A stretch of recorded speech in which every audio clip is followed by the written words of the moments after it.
ولایت علی حیدر یا حیدر حیدر.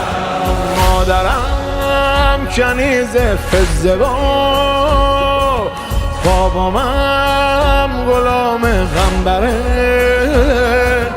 اسوه ما همه فاطمه است، رهبر ما همه حیدره.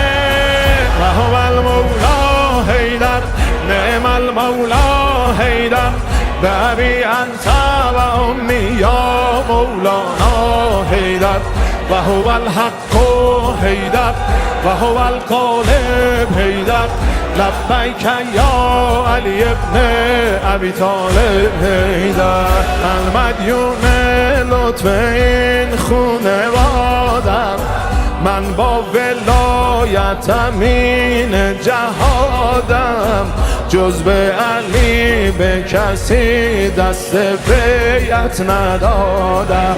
ان الله امرنی به ولایت، بگو ان الله امرنی به ولایت، ان الله انعمنی به زیارت علی حیدر یا حیدر.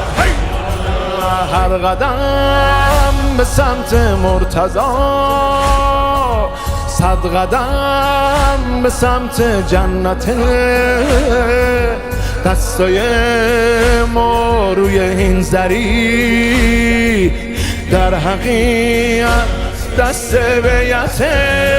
خونه بابام نجف، آخر دنیا نجف، هر جای دنیا برم آخر سر جام نجف. مشرق و مغرب حیدر، کهف المذنب حیدر، لبیک یا علی ابن ابی طالب حیدر، لبیک یا علی ابن ابی طالب حیدر.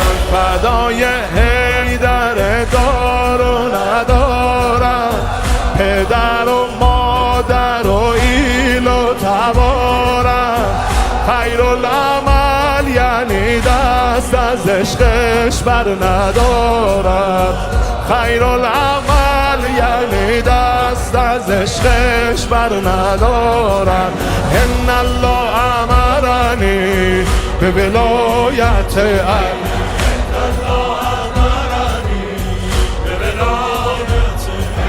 ان الله احبنی به محبت علی، ان الله احبنی به محبت علی حیدر یا حیدر حیدر علی.